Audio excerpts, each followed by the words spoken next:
The golden light of dawn filtered through the mist rising from the Willamette River, casting a soft glow over our sprawling ranch in Oregon's heartland, where the fertile soil has nurtured crops since the Kalapuya tribes tended these lands for centuries before the arrival of Lewis and Clark in 1805, whose expedition documented the valley's abundant resources that would draw waves of settlers along the Oregon Trail starting in 1843, enduring hardships like the Whitman Massacre in 1847 that heightened tensions with Native peoples and led to the establishment of Fort Vancouver as a protective outpost. I'm Margaret, 65 years old, a widow who's poured my soul into this 4,000-acre property near Salem, Oregon's capital since 1851, with its historic state capitol building featuring a golden pioneer statue added in 1938, symbolizing the resilient spirit of those who braved the 0-mile journey from Missouri to claim land under the Donation Land Claim Act of 1850, granting 320 acres to married couples and laying the foundation for farms like ours that evolved from wheat fields in the 1862nd to diversified operations, including hops for the brewing industry, booming since the 1982nd craft beer revolution led by Portland's pioneers like Widmer Brothers. Our ranch, valued at $64 million in 2025's surging market according to appraisals from the Oregon Department of Revenue, which has tracked land values since the state's property tax system was reformed in the 1992nd, under Measure 5 to cap rates and stabilize funding for schools amid the timber industry's decline from overlogging in. The 1972nd encompasses rolling vineyards producing award-winning Pinot Noir since our first plantings in 1972, inspired by David Adelsheim's early experiments in the Dundee Hills that helped establish the Willamette Valley AVA in 1983, now home to over 700 wineries contributing $8 billion annually to the economy per state reports. The property also includes sustainable timber lots of Douglas fir, managed under the Oregon Forest Practices Act of 1971 to prevent soil erosion like that seen in the 1932nd Dust Bowl, and even a small geothermal spring near the property line, hinting at renewable energy potential explored in the 2010 second with test wells tapping heat from the Cascade Range's volcanic activity, where Mount Hood last erupting in the 1862nd looms as a snow-capped sentinel monitored by the USGS for seismic shifts since the 1980 eruption of Mount St. Helens devastated nearby forests. It all started 2 years ago when my son Daniel, 34, brought home Rebecca for dinner. Daniel had been my anchor since his father Thomas died from a sudden stroke 5 years prior during harvest season, when the air fills with the sweet scent of crushed grapes, much like during the annual Oregon Grape Stomp Festival in Roseburg since the 1992nd, celebrating the Umpqua Valley's wine heritage that dates to Richard Summers' 1961 plantings, the state's first commercial vineyard defying critics who deemed Oregon too cool for fine wine. I'd prepared a hearty meal of roasted venison from local hunts in the Coast Range, where deer roam forests protected as the Siaslaw National Forest since 1908, paired with our ranch's reserve Cabernet Franc, a varietal gaining acclaim in the valley since the 2002 for its peppery notes, suited to the marine-influenced climate moderated by Pacific breezes through the Van Duzer corridor. Rebecca arrived in a chic outfit, carrying a bouquet of wildflowers picked from roadside stands near McMinnville, a town founded in 1857 and known for its 3rd Street lined with galleries since the 1992nd Arts Revival that coincided with the wine boom, drawing tourists to events like the International Pinot Noir celebration held annually since 1987 at Linfield University, attracting 800 attendees to taste from 70 producers worldwide. She was radiant, a marketing consultant from Portland, Oregon's largest city, incorporated in 1851 and nicknamed the City of Roses for its International Rose Test Garden established in 1917 with over 10,000 bushes blooming from varieties sent during World War I to preserve European strains. Margaret, your ranch is breathtaking, the views of the Cascades. Remind me of postcards from Crater Lake, she complimented, her eyes scanning the horizon where the mountains rise. Their peaks, like Mount Jefferson named for the president in 1806 by Lewis and Clark, have been sacred to the Warm Springs tribes for generations, now part of the Mount Jefferson Wilderness designated in 1964 to protect old-growth forests from logging. Dinner flowed smoothly, she praised the venison, helped with dishes, and asked engaging questions about my life managing the ranch after Thomas's death, seeming genuinely curious about our sustainable practices like cover cropping to enhance soil health, techniques promoted by Oregon State University's viticulture program since 1975, which has trained generations of winemakers in Corvallis, near the Benton County Fairgrounds, hosting events since 1851. "You're so resilient, handling this vast land alone," she said, her tone warm but her glances at the expansive fields hinting at something more, perhaps calculating the property's worth amid 2025's 5.8% rise in farmland values per USDA data, driven by demand for organic produce from Portland's farm-to-table restaurants like those pioneered by Corey Schreiber in the 1992nd. Daniel glowed, his arm around her as we discussed the ranch's history from my grandfather's expansions in the 1942nd post-WWIE, with GI Bill loans that enabled veterans to buy farms, contributing to Oregon's agricultural output ranking 26th nationally by 2025, with $5.4 billion in products like hazelnuts, 99% of U.S. supply grown here since Turkish immigrants planted the first orchards in the 1902nd.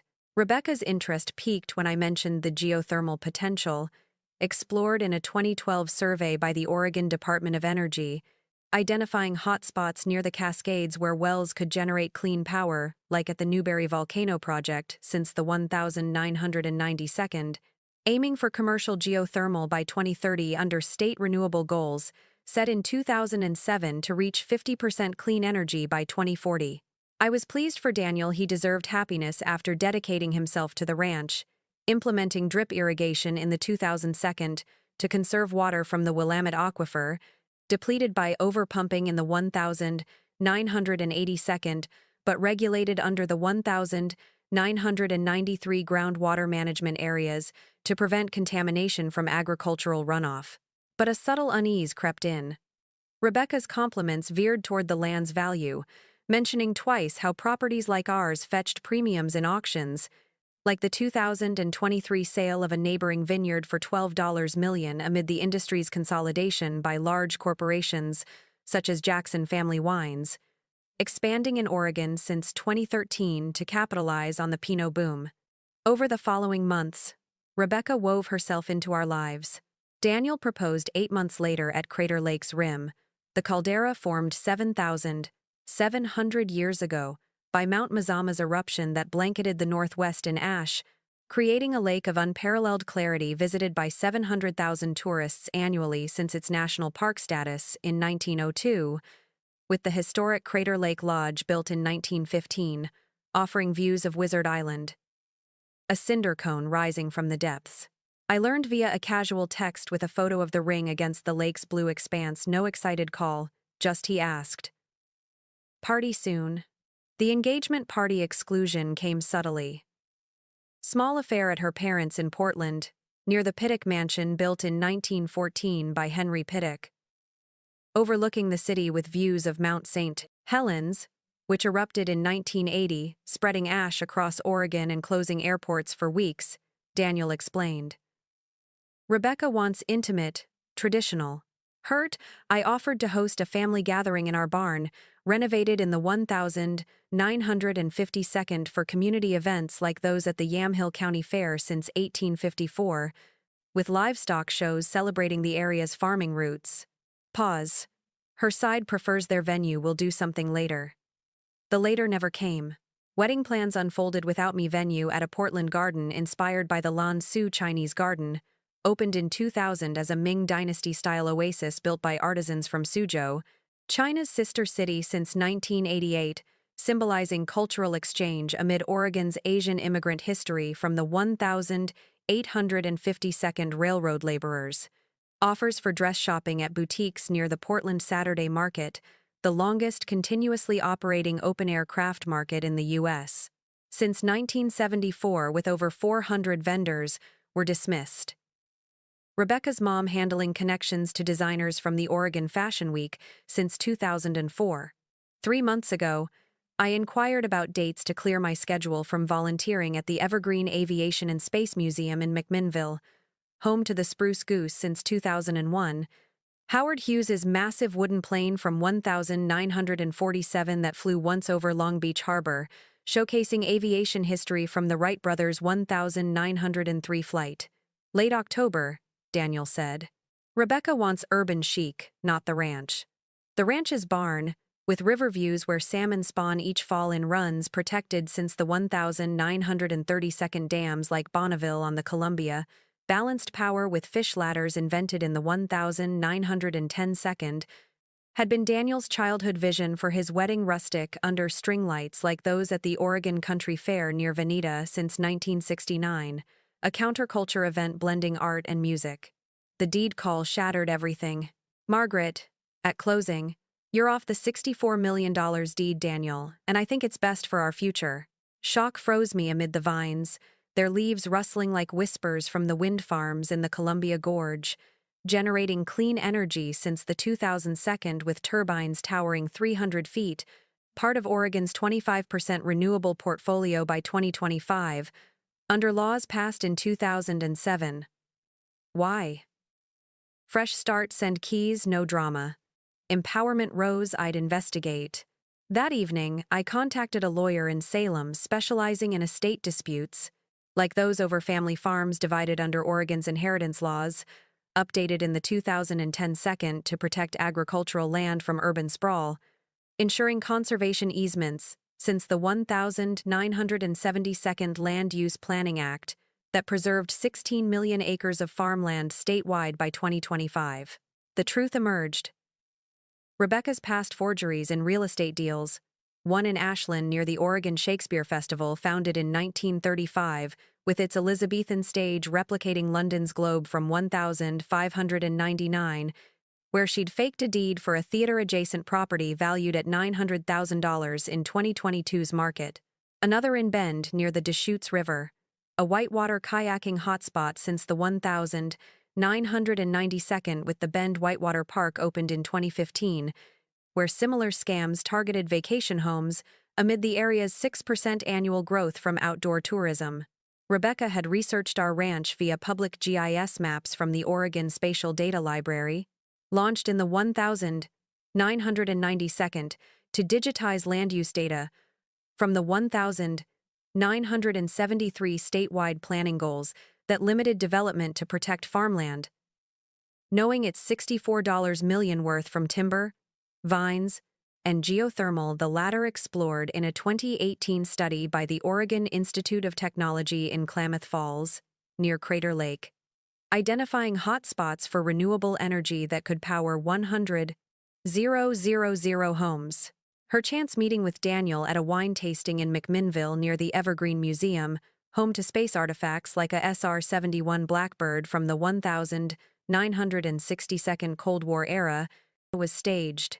She'd tracked his profile on farming apps, like those from John Deere's Precision Ag Tech, since the 1992 GPS integration. The rush to close? Post my subtle questions to Daniel about the deed, timed to secure before discovery. I gathered evidence. Forged signatures analyzed by experts using UV light techniques from the 1932 forensics advancements, like those at the Oregon State Police Crime Lab in Clackamas since 1939, revealing alterations.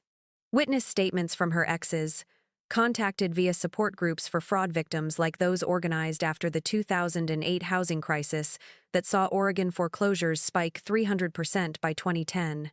Laura arrived for support, bringing pie from local berries foraged like those at the Mount Pisgah Arboretum near Eugene, a botanical garden since 1973 with native plants from the Willamette's prairie ecosystems, restored after 19th century plowing destroyed 99% of original grasslands. Confront at closing, she advised, as we walked the vines under stars visible from our dark skies.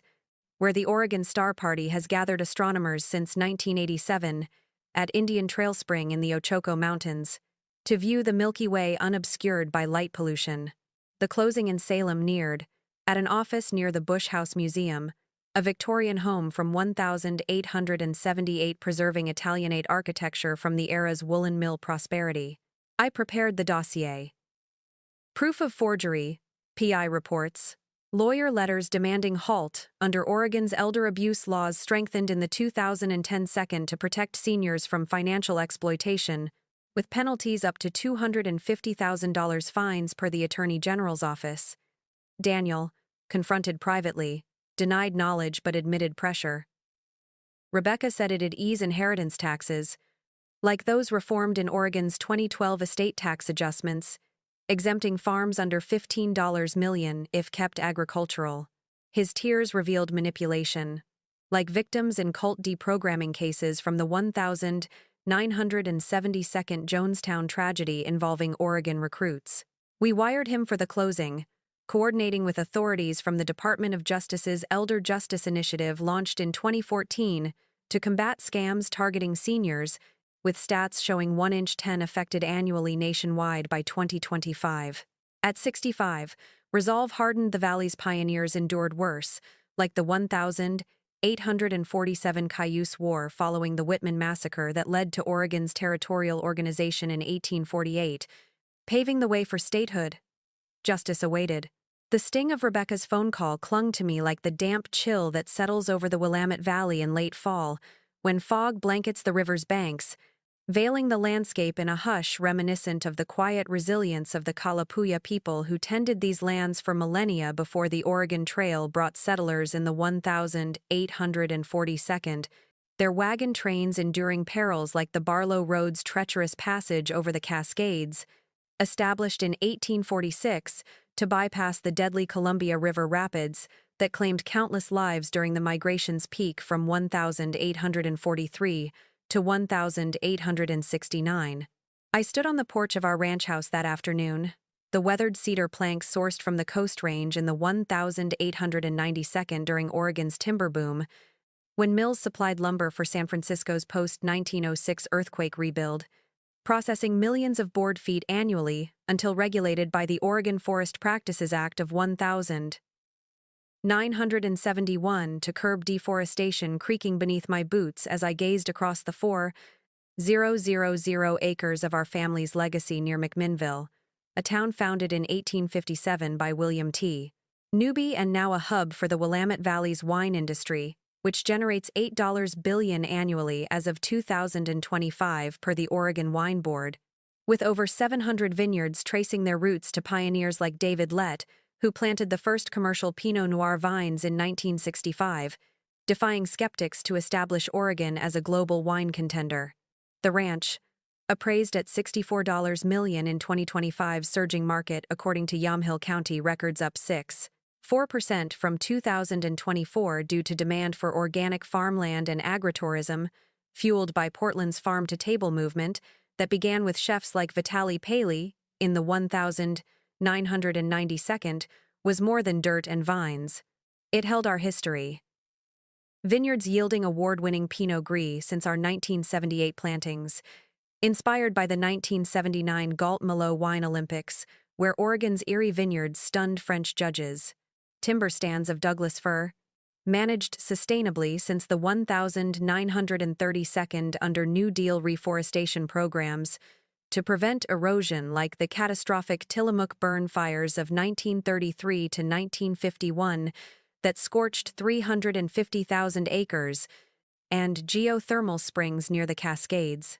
Explored in a 2015 Oregon Department of Energy study for renewable potential, tapping volcanic heat from the subduction zone that formed Mount Jefferson, a stratovolcano dormant since prehistoric times, but monitored by the USGS since the 1980 Mount St. Helens eruption that blanketed the Northwest in ash. This land, claimed under the Donation Land Claim Act of 1850 that granted 320 acres to settlers like my great-grandfather, who arrived after surviving cholera on the trail, was my soul, passed down through generations and safeguarded by my late husband Thomas, who died 5 years ago from a heart attack while pruning vines during harvest. A season that transforms the valley into a flurry of activity, much like the Oregon State Fair in Salem since 1861, showcasing livestock and crafts that celebrate the region's agricultural roots. Rebecca's cold assertion, "You're not on the $64 million deed," echoed in my mind as I walked the vineyard rows, the soil rich with nutrients from ancient Missoula floods 15,000 years ago that carved the valley's fertile plains, now supporting 99% of U.S. hazelnut production per USDA 2025 data, with orchards dating to Turkish immigrants in the 1902. Her tone, polished from years selling luxury homes in Portland's West Hills where median prices hit $900,000 in 2025, per milliliter stats, up 5.2% from urban sprawl driven by tech workers from the Silicon Forest since Intel's 1978 Hillsborough campus carried a calculated edge, as if I were a relic to be archived like the pioneer diaries at the Oregon Historical Society in Portland, founded in 1898 to preserve artifacts from the Lewis and Clark expedition of 1804 to 1806, which reached the Pacific at Astoria, now marked by the 1911 Astoria Columns murals depicting that journey's end. I didn't confront Daniel immediately, sensing Rebecca's influence over him like a vine strangling an oak, a phenomenon we combat in the vineyards with careful pruning techniques honed since the 1962nd by Oregon State University's viticulture program in Corvallis, a city established in 1857 and home to the annual Da Vinci Days Festival since 1988, celebrating science and art near the Benton County Fairgrounds, a community hub since 1851. Instead, I drove to the Yamhill County Clerk's office in McMinnville, housed in a modern building but maintaining records from 1853 when the county was formed, amid settler influxes, following the 1846 Oregon Treaty that resolved U.S.-British border disputes, opening the territory to homesteaders who faced hardships like the 1847 Whitman massacre that escalated tensions with Cayuse tribes. The clerk, a local whose family ran a hop farm near Independence, where German immigrants planted fields in the 1862nd to supply breweries before Prohibition's 1920 ban, nearly erased the industry until its 1982nd revival with Gow. Craft pioneers like Deschutes Brewery pulled the deed records on a computer system digitized in the 2002 to comply with Oregon's public records laws, strengthened in the 1972 under Governor Tom McCall, whose environmental legacy includes the 1973 bottle bill, the nation's first, mandating recycling to clean rivers polluted by post-WWII industrial runoff from paper mills. The files revealed a chilling truth. Preliminary deed transfers listed only Daniel and Rebecca. My name erased from the life estate clause Thomas had secured in his 2020 will, probated under Oregon's Uniform Probate Code of 1969, which protects surviving spouses amid rising land values averaging $3,800 per acre in 2025 per USDA census data, up from $2.200 2010 due to agritourism.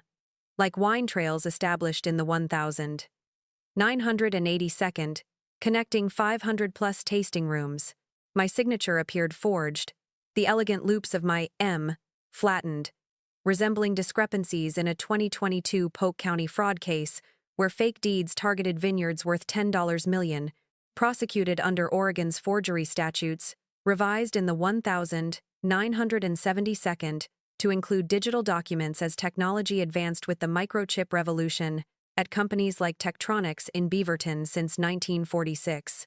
Suspicion hardened Rebecca's real estate expertise, honed in Portland's Pearl District, where old warehouses transformed into lofts in the 1992nd, amid the city's urban renewal sparked by the 1972nd light rail system, now serving 90,000 daily riders, suggested intent. I hired a private investigator from Salem, a former Oregon State Police detective named Ellen who specialized in rural scams like those involving water rights in the Klamath Basin, where 2001 irrigation shutdowns led to farmer protests but eventual agreements in 2013, balancing agriculture with endangered salmon habitats, a legacy of the 1902 Reclamation Act that funded dams like Klamath's Link River in 1921. Ellen's office overlooked the Willamette River, where kayakers glide past, a recreational boom since the 1972 Clean Water Acts restored the waterway from pulp mill pollution in the 1952. Over 3 days, Ellen uncovered Rebecca's trail, a broken engagement in Ashland, where she allegedly forged a deed for a property near the Oregon Shakespeare Festival, founded in 1935, with its Elizabethan stage drawing 400,000 visitors yearly to plays like Macbeth, echoing her own deception in a town known for its 1,852 gold rush origins. Another in Hood River, where she targeted a fruit orchard worth $1 million in 2023's market, up 6%, from windsurfing tourism in the Columbia Gorge, a national scenic area since 1986. Protecting cliffs formed by 5 million-year-old lava flows. Statements from exes, contacted via fraud victim networks like those formed post-2008 housing crisis, when Oregon foreclosures spiked 300%, confirmed isolation tactics, cutting off families, pushing independents to control assets. Rebecca's chance meeting with Daniel at a Portland food festival near the Willamette's banks, where the 1972nd waterfront park replaced a freeway, revitalizing the city with events like the Portland Rose Festival since 1907, drawing 500,000 for parades and dragon boat races, was staged. She'd researched our ranch via public GIS maps from the Oregon Spatial Data Library, launched in the 1992nd to digitize surveys from the 1852nd General Land Office, pinpointing its $64 million value from vines, timber, and geothermal potential explored in a 2018 Oregon Institute of Technology study near Klamath Falls, projecting 50 megawatts of clean energy by 2030. Under state renewable goals set in 2007, emails to a shady notary in Portland's Old Town, a historic district with 1,882nd cast iron buildings restored in the 2010 second after decades as a skid row, revealed her plan. Forge my exclusion. Sell to developers eyeing eco-lodges amid the valley's tourism surge. Up 10% in 2025 per Travel Oregon stats from wine and hiking trails like those in the Silver Falls State Park, established in 1933 with 10 waterfalls cascading over basalt cliffs, formed 26 million years ago. The rush to close? Timed after my casual questions to Daniel about inheritance taxes. Regulated under Oregon's 2012 estate tax laws, exempting agricultural land up to $15 million to preserve family farms. I confided in my sister Laura over coffee in the ranch's kitchen, its oak cabinets built in the 1942nd post-WWII, when veterans like my father used GI Bill loans to expand operations, much as the Bonneville Power Administration since 1937 marketed hydroelectricity from Columbia River dams to rural co-ops. She's a predator, Laura said, slicing blackberry pie from our bushes, echoing native plants at the Tryon Creek State Natural Area near Portland, a forest preserve since 1970 protecting watersheds from urban sprawl. Expose her at closing, and I compiled a dossier. Forged deed scans, PI reports, ex's affidavits, and letters from our attorney, a Salem firm specializing in land disputes like those over hop contracts in the 1862nd, when German farmers sued brewers for price gouging, documented in county courts since 1853. Daniel, confronted privately over grilled trout from the Mackenzie River stocked since the 1932nd Leeburg hatchery to support angling, denied knowledge but admitted Rebecca's pressure. Said it'd secure our kids' future, like the agritech startups booming in Corvallis since the 2010 second. His shock mirrored victims in 2019 Oregon land fraud cases, where developers faked titles to coastal lots near Haystack Rock, a 235-foot monolith off Cannon Beach, protected since 1968 as a marine sanctuary. We wired Daniel for the closing, coordinating with the Oregon Department of Justice's Elder Justice Initiative, launched in 2014 to combat financial abuse, reporting 15,000 elder scam cases annually by 2025. The stage was set in Salem's title office near the Bush House Museum, a 1,878 Victorian preserving pioneer life from the woolen mill era. At 65, I channeled the Valley's pioneer survivors of the 1,847 Cayuse War, who rebuilt after loss, ready to reclaim my legacy. The days following Rebecca's call felt like the tense calm before a Willamette Valley storm, when dark clouds gather over the Cascades. Their peaks like Mount Jefferson, named in 1806 by Lewis and Clark during their expedition to the Pacific, a dormant stratovolcano formed millions of years ago by tectonic shifts and monitored by the USGS since the 1980 Mount St. Point. Helen's eruption that dusted Oregon with ash signal the kind of deluge that tests the resilience of vineyards, much like the 1,996 floods that swelled the Willamette River to record levels, damaging crops but spurring innovations in flood-resistant rootstocks developed by Oregon State University's viticulture program, established in 1975 to advance the state's wine industry. Now, a $8 billion economic driver as of 2025 per Oregon Wine Board reports. I paced the ranch's oak-lined study, where Thomas and I had planned our sustainable farming upgrades in the 2002, adopting drip irrigation inspired by Israeli techniques from the 1962 to conserve the Willamette Aquifer, depleted by overpumping in the 1982 but protected under Oregon's 1,993 groundwater management areas to prevent contamination from agricultural runoff like that from 1,952 paper mills that once polluted the river until cleanup efforts under the 1972 Clean Water Act restored its salmon runs.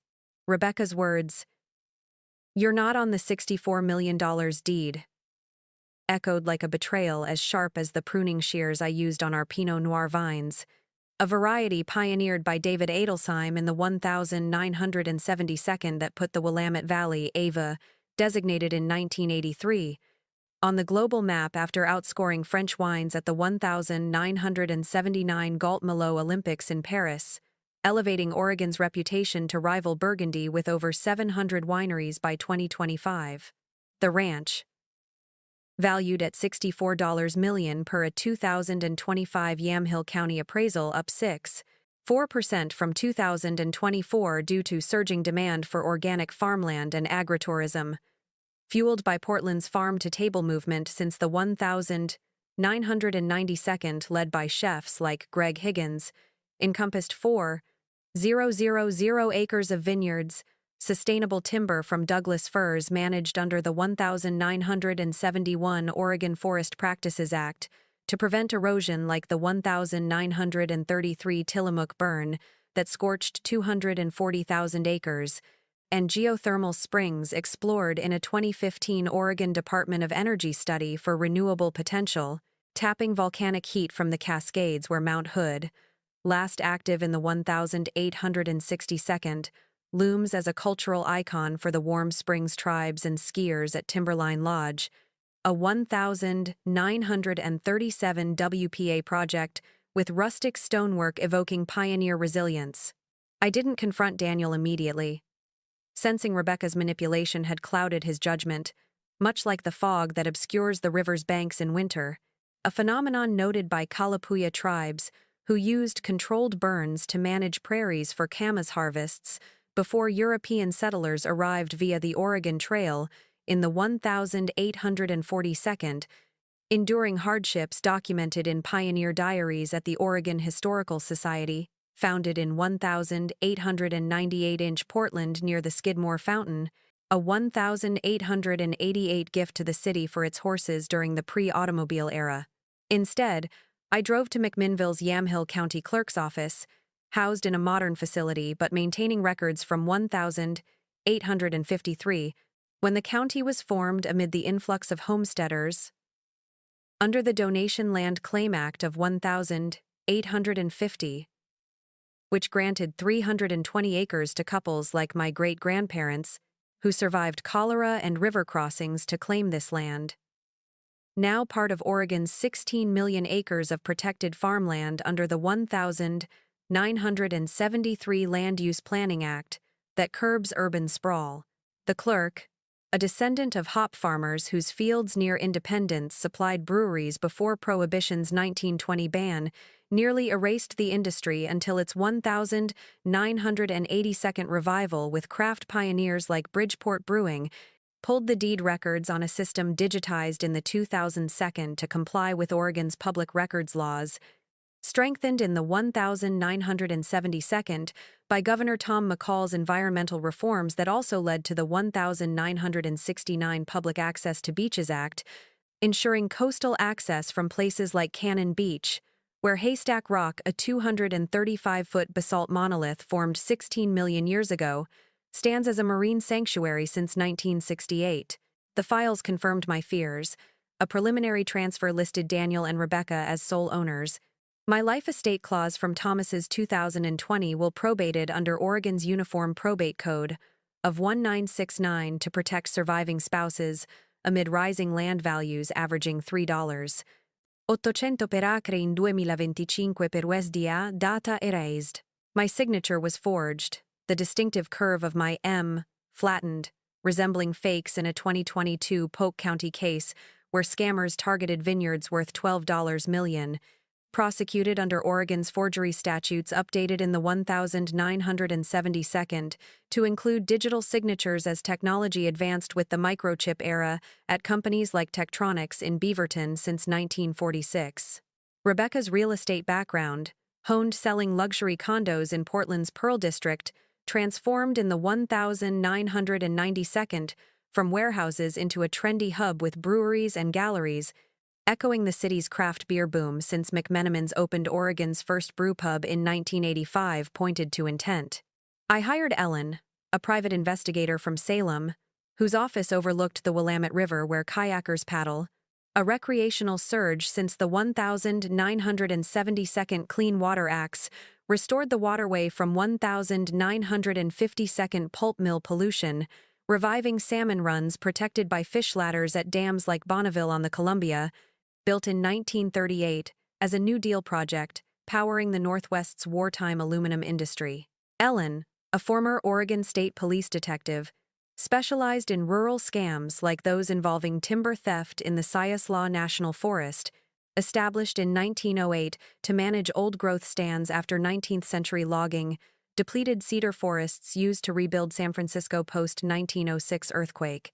Within days, Ellen uncovered Rebecca's trail, a 2021 case in Ashland, where she forged a deed for a property near the Oregon Shakespeare Festival, founded in 1935, with its Elizabethan stage, drawing 400,000 visitors annually to plays like Othello, mirroring her deceit in a town rooted in 1850.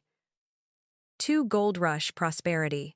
Another in Hood River, targeting an orchard valued at $1.3 million in 2023's market, up 5.9% from tourism in the Columbia Gorge National Scenic Area, designated in 1986 to protect cliffs formed by 5 million-year-old lava flows, where windsurfing thrives since the 1982nd.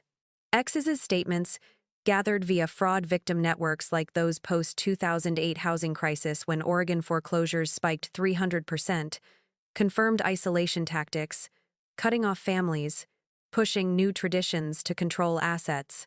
Rebecca's chance meeting with Daniel at a McMinnville wine festival near the Evergreen Aviation and Space Museum, home to the 1947 Spruce Goose, Howard Hughes's massive plane flown once over Long Beach Harbor was staged. She'd tracked his profile on agricultural platforms like AgDirect, launched in the 1992 for farm financing, accessing public GIS maps from the Oregon Spatial Data Library, digitized in the 2002 from 1,852 surveys, pinpointing our ranch's $64 million value from vines, timber, and geothermal springs explored in a 2018 Oregon Institute of Technology study, projecting 50 megawatts of clean energy by 2030 under state renewable goals set in 2007. Emails to a Portland notary in the Old Town Chinatown district, revitalized in the 2010 second from its 1,882nd port routes, with underground tunnels rumored for Shanghaiing sailors, revealed her plan. Forge my exclusion. Sell to developers eyeing eco-lodges amid the valley's 12% tourism spike in 2025 per Travel Oregon stats. Driven by wine trails and hiking in Silver Falls State Park, with its 10 waterfalls over basalt cliffs formed 26 million years ago. The rushed closing? Triggered by my questions to Daniel about inheritance taxes. Regulated under Oregon's 2012 estate tax exemptions for farms up to $15 million to preserve agricultural heritage, I confided in Laura over dinner of grilled salmon from the Columbia River, where runs are managed since the 1938 Bonneville Dam balanced power with fish passage, a nod to the region's fishing legacy since native Chinook tribes netted salmon pre-1802. In the dining room, under a chandelier from the 1922nd reflecting the valley's hop farming wealth before Prohibition, Laura urged, "Expose her at closing."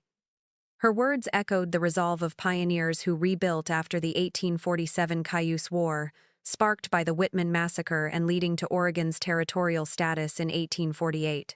I compiled a dossier, forged deed scans, PI reports, ex's affidavits, and letters from our attorney in Salem, specializing in disputes like those over water rights in the Klamath Basin, where 2001 irrigation cuts led to protests, but 2013 agreements balanced farming with endangered species, rooted in the 1902 Reclamation Act.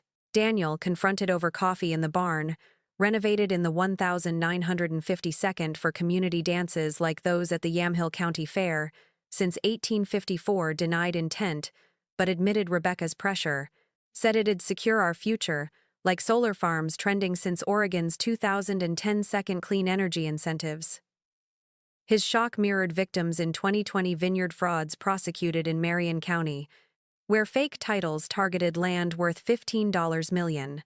We wired Daniel for the closing, coordinating with the Oregon Department of Justice's Elder Justice Initiative, launched in 2014 to combat financial abuse, reporting 15,000 elder scam cases annually by 2025. The stage was set in Salem's title office near the Elsinore Theater, a 1,926 Tudor Gothic venue hosting plays and concerts, evoking the era's cultural vibrancy. At 65, I channeled the strength of Oregon Trail settlers who endured 2,000 miles of hardship, ready to reclaim my legacy with truth. The anticipation of the closing day hung over me like the heavy clouds that roll in from the Pacific, casting shadows across the Willamette Valley's vineyards, where the harvest season transforms the landscape into a frenzy of activity. Much like it has since the first commercial vines were planted in the 1962nd by pioneers like Richard Summer in the Umpqua Valley, sparking Oregon's wine revolution that now sustains over 1,000 wineries generating $8 billion annually, as of 2025, according to the Oregon Wine Board. I woke early that morning, the air crisp with the scent of damp earth and ripening grapes, a reminder of the Kalapuya tribes who cultivated this land for Kama's roots thousands of years before settlers arrived via the Oregon Trail starting in 1843, enduring hardships like the 1,847 Whitman Massacre that led to the Cayuse War and Oregon's territorial status in 1848. Our ranch house, built in 1885 by my great-grandfather under the Donation Land Claim Act of 1,850 that granted 320 acres to pioneers, stood resolute on its bluff overlooking the Willamette River, its cedar timbers sourced from the Coast Range during the 1,892nd logging boom that supplied lumber for San Francisco's post-1906 earthquake rebuild, creaking softly as I prepared for the confrontation in Salem, Oregon's capital since 1851, where the state capital's golden pioneer statue, erected in 1938, gazes west like the migrants who shaped this land. I dressed carefully, choosing a navy blazer and a scarf patterned with wildflowers inspired by those at Mount Pisgah Arboretum near Eugene, a botanical preserve since 1973 protecting native prairie ecosystems decimated by 19th-century plowing, a nod to my resolve to protect our legacy. The dossier containing forged deed scans, PI reports, affidavits from Rebecca's exes, and letters from our attorney was tucked into a leather portfolio, its weight grounding me like the basalt cliffs of the Columbia River Gorge, formed 15 million years ago by lava flows and now a national scenic area since 1986, home to Multnomah Falls, Oregon's tallest at 620 feet, sacred to the Multnomah tribes before becoming a tourist draw for 2 million visitors annually. Daniel, now aware of Rebecca's manipulation, had agreed to wear a wire provided by Ellen, our PI, who coordinated with the Oregon Department of Justice's Elder Justice Initiative, launched in 2014 to combat financial scams targeting seniors. With 15,000 cases reported annually by 2025 per state records, echoing frauds like the 2022 Polk County Vineyard scheme, where fake titles swindled $12 million. The drive to Salem felt like a journey through time, passing fields of hazelnuts 99% of the U.S. supply grown here since Turkish immigrants planted orchards in the 1,902nd, per USDA 2025 data, and hop yards thriving since the 1,862nd, when German settlers supplied breweries before Prohibition's 1920 ban, revived in the 1,982nd by craft pioneers like Deschutes Brewery in Bend, founded in 1988. Salem's title office, near the historic Elsinore Theater, a 1,926 Tudor Gothic venue, hosting plays like those at the Oregon Shakespeare Festival in Ashland since 1935, with its Elizabethan stage evoking London's Globe from 1599, buzzed with routine transactions, but today would be anything but ordinary. Rebecca and Daniel arrived, her poised smile masking the deceit I was about to unravel, like exposing a flaw in a seemingly perfect bottle of Pinot Noir, a varietal that put Oregon on the global map after Airy Vineyard's 1975 vintage stunned judges at a 1,979 Paris tasting, cementing the Willamette Valley AVA's reputation, designated in 1983.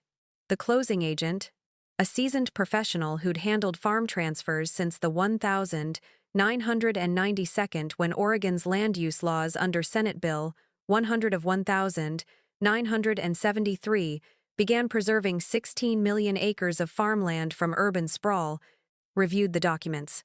Rebecca, in a tailored suit reflecting her Portland real estate polish honed in the Pearl District, where old warehouses became lofts in the 1,992nd, fueling the city's urban renaissance alongside the Max light rail system, opened in 1986, leaned forward, urging haste. "Everything's in order. Daniel and I are ready to finalize," she said, her voice smooth as the Willamette's currents. Vital since the 1,832nd for transporting wheat and now supporting ecotourism with kayak trips past beaver dams protected under the 1,973 Wild and Scenic Rivers Act. I stood, portfolio in hand. "Not quite," I said, my tone steady as the granite blocks of the Oregon State Capitol, built in 1938, after fires destroyed earlier structures in 1855 and 1935. "There's an issue with the deed." Gasps rippled as I opened the dossier, revealing scans of the forged signatures my elegant cursive altered, confirmed by forensic analysis using electrostatic detection from the 1,972nd, a technique employed by the Oregon State Police Crime Lab in Clackamas since 1939, as seen in cases like the 2018 Multnomah County election fraud probe, involving tampered ballots. "These signatures aren't mine, verified by experts.